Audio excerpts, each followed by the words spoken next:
Not even 20 seconds in and you're already setting yourself up for failure. Fine, you could say that you use your phone as an alarm clock. It makes sense, a lot of people do that. Why are you on Instagram then? First you check your notifications, your DMs, and then your feed, and when you start getting bored of it, you switch to another app before switching back to that one and repeating the cycle. 54 reels, 22 IG stories, and 4 YouTube videos, and you still haven't moved from your bed. Every single day you wake up and choose to peek into other people's business instead of prioritizing yours. What you do with your day entirely revolves around your immediate responsibilities like going to school or your job, which you perform poorly at just enough to get by, and whatever content you decide to binge that day. You have a dream though. Yeah, you dream big, and that's a good start.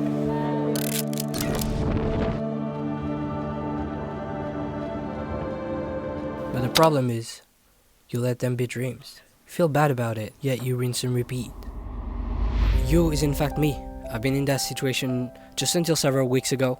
Having procrastinated my whole school life, I thought it was just because I wasn't interested in those classes. It was a big surprise for me to discover that I also procrastinated on my passion and direction when I found one.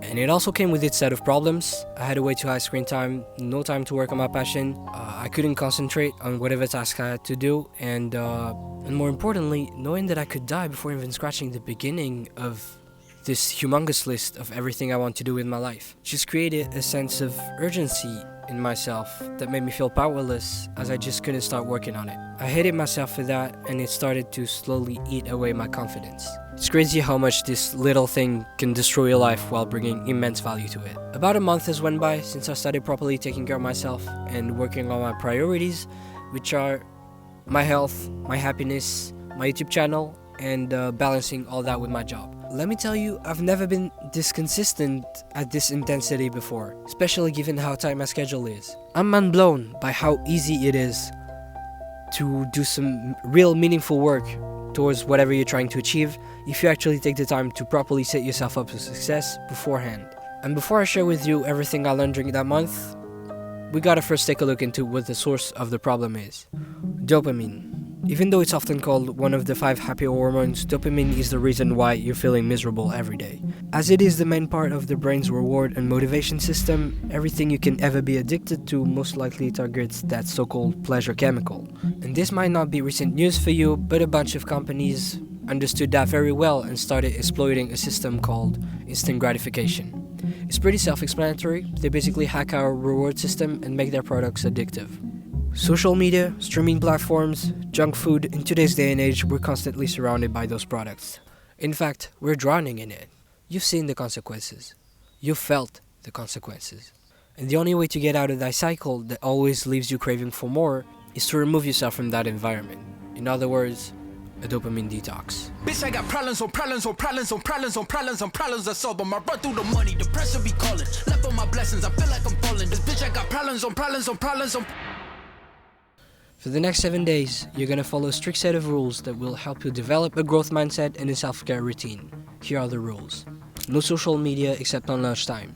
Depends on what you're planning to do with it, but generally try to get rid of it as much as possible. If you don't use them wisely, the cons by far outweighs the pros, but you're most likely aware of that, otherwise you wouldn't be watching that video. Just know that the more you use it, the harder the challenge will be. Don't try to be a hero, do not set yourself up for failure. No YouTube, no exceptions. If you want to look something up, Google is your friend. No Netflix or other streaming platforms. You can listen to podcasts instead. Here's a few recommendations. No phone or laptop in bed. The idea here is to separate work and rest areas, as well as prevent phone use during bedtime. Work out for at least 30 minutes a day. Do something that gets your heart pumping.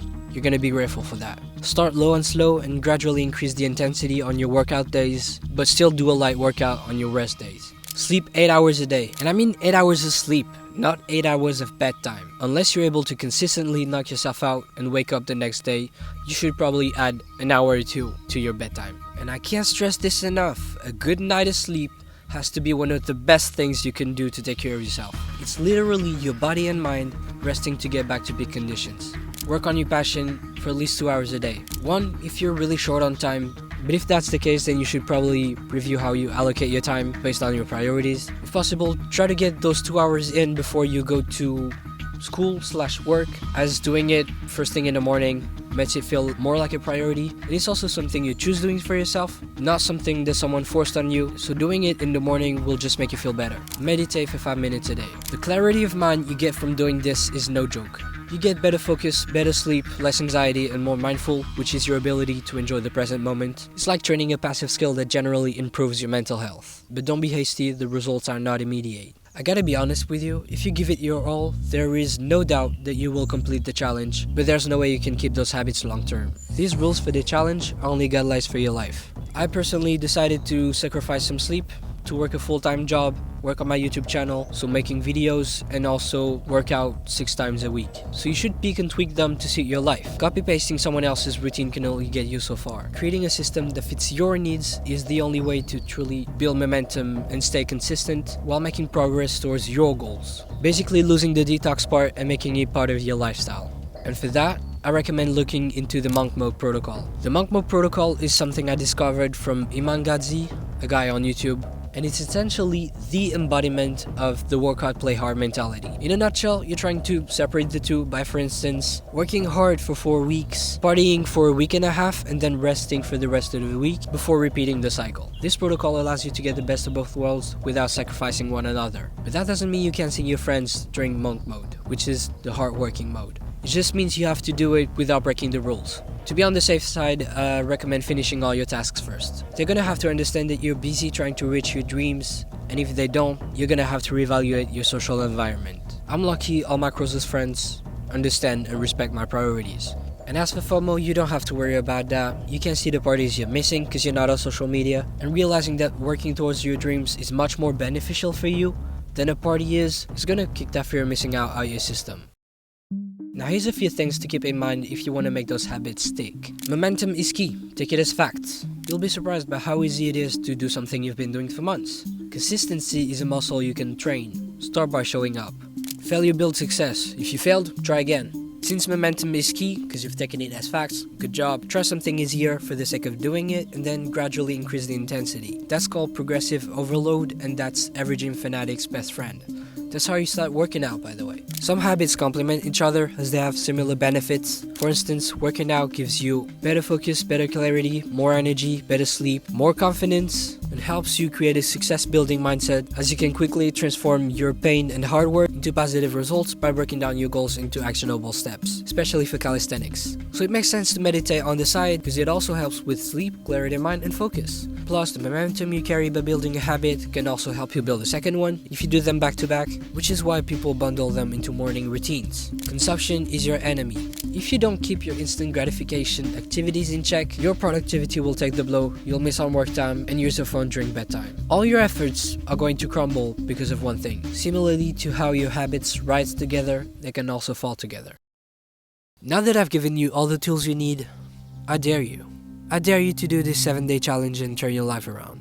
I dare you to reset your focus and attention levels to the point where you can actually get shit done. I dare you to reclaim your life from social media and all the other things you consume by shifting your focus away from them and onto your personal goals. And if you don't have a goal, I dare you to set one so big your family would think it's ridiculous. I dare you to grab a pen and paper right now and start implementing those steps into your daily life. I'm proud to announce that I'm only at the very beginning of my personal development journey. I've dipped into it in the past as I used to watch that content and now feel stupid forever stopping. My understanding of the topic wasn't nearly as close as it is today. I truly believe that these practices are necessary to build anything meaningful by yourself, as they help improve focus, clarity of mind, and overall productivity and performance, which is even harder to come by in the world we live in today. Self-improvement allows you to better yourself, to build discipline and stick to your values while constantly challenging your beliefs, which is why I firmly believe that these habits are for life and not just a means to an end. Connecting with your body and improving your mindset,